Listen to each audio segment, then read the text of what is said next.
How did you feel about the uncommitted movement at the last DNC? I was so mad about it at the time.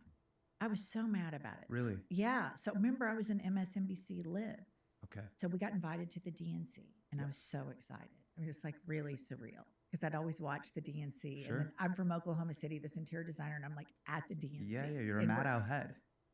we're meeting all of these politicians. I interviewed Barack Obama. It was just still, I think back and I'm just like, oh my God, that was so much fun.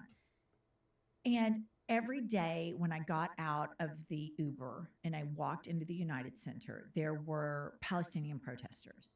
And when we left, there were Palestinian protesters. And they were peaceful. They were nice. I always said hi and blah, blah. Some screamed at me, whatever. But I didn't think it's America. Right. You get to protest. Sure. Yeah. But deep down, I thought to myself, they are going to fuck us. They are going to fuck us. They are going to fuck us.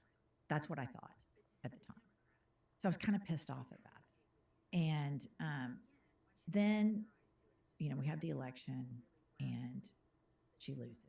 He wins. It's just brutal. I mean, it was so brutal. It was so brutal waking up thinking this many fucking people voted for them. But I wasn't mad at those protesters. I thought they were, before I thought they're going to fuck us. Afterwards, I wasn't. I realized like there's a real problem in this country that 77 million people voted for this guy. Right. Like a dirty cop. Trump's like a dirty cop. They voted for a dirty cop. And so then I knew some stuff about Israel and Palestine, but I always bought into this narrative that like Israel's a democracy and they are our best friend and they're surrounded by all these terrorist groups. And I'm an atheist. And so it's easy for me to hate on a religion. Like these Sure. are these radical Muslims. So I was like, oh yeah, that sounds crazy. So I bought into that. Mm-hmm. And I lived in the middle of the country and I didn't really expand my thinking much beyond that narrative. But my husband would always say, he's a criminal defense attorney, you'd really like him. And he's from this small town in Oklahoma called Hugo, Oklahoma. Okay. And he would always go, and he's probably more progressive than I am. He'd always go, I don't know what the fuck is going on with Israel, but everybody that I hate likes them. Like Ted Cruz and Lindsey Graham, that was his litmus test for it. Okay.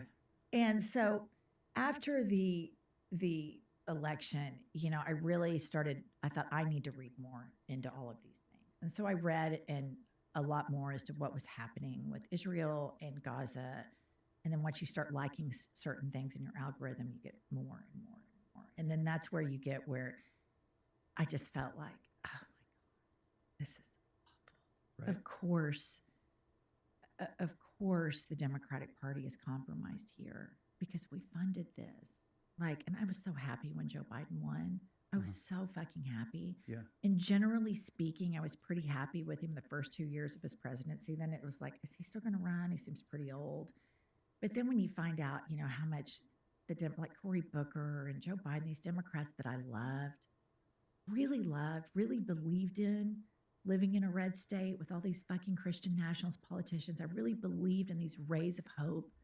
You find out they voted to fund a regime, the Israelis that shoot little kids in the head and in the heart and carpet bomb their apartments. Now they're doing it in Lebanon. There's 1 million people displaced. It's like, I don't want to vote anybody that believes that. Why the fuck are these rural Americans that don't have health care? They're funding that shit? Right. Really?